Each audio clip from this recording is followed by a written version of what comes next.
They RTV app వార్తల్ని క్షణాల్లో చదివే అవకాశం ఉంటుంది. ఒక న్యూస్ పేపర్, ఒక టెలివిజన్ ఛానల్ మీ చేతుల్లో ఎప్పుడు ఉంటాయి.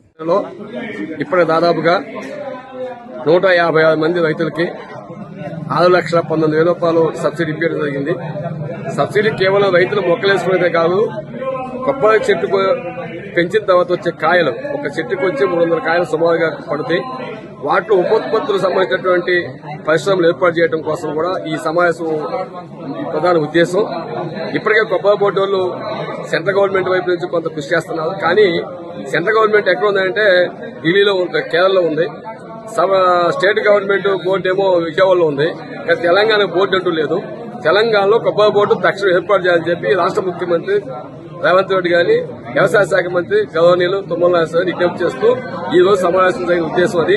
అందుకని ఈ సమావేశంలో ప్రధానమైన తీర్మానాలు ఏంటంటే, వ్యవసాయ కళాశాల నుంచి ఇక్కడ రైతులకు కావాల్సినటువంటి పంటలకు సంబంధించినటువంటి ఏదైతే ఉపోత్పత్తులు ఉన్నాయో వాటిని తయారు చేసుకోవడం, రైతులకి సూచనలు చేయాలి, రైతులు ట్రైనింగ్ ఇవ్వాలి.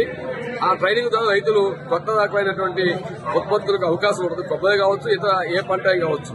అందుకని కొబ్బరికి ప్రధానమైన ఉద్దేశం ఏంటంటే, కొబ్బరిలో అంతర పంటలు, కొబ్బరి సస్యరక్షణ, కొబ్బరిలో వచ్చేటువంటి ఉపోత్పత్తులకు సంబంధించినటువంటి ఫ్యాక్టరీల నిర్మాణానికి ప్రభుత్వం చేయూతనివ్వాలని చెప్పి రైతులు ఇవాళ ఖమ్మం జిల్లా, కొత్తగూడెం జిల్లా, 2 జిల్లాలకు సంబంధించిన రైతులు ఇవాళ ఇక్కడ సమావేశంగా ఆధారపరిచాం. ఈ సందర్భంగా కొబ్బరి సొసైటీ కూడా ఏర్పాటు చేశాం. ఒక 4 సొసైటీలు, ఇంకా సొసైటీ ఏర్పాటు చేస్తుంది. ఈ ప్రాంతం 4,500 ఎకరాల కొబ్బరి తోటలు పెంచి ఉన్నాయి. లక్షలాది మొక్కలు ఉన్నాయి, కొబ్బరి మొక్కలు.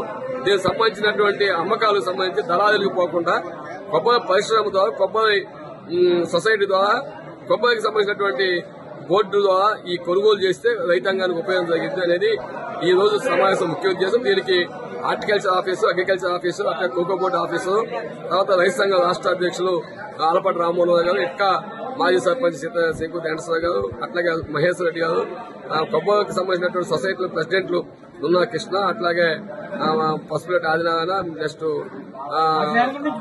వీళ్ళందరూ పాల్గొన్న పరిస్థితి ఉంది.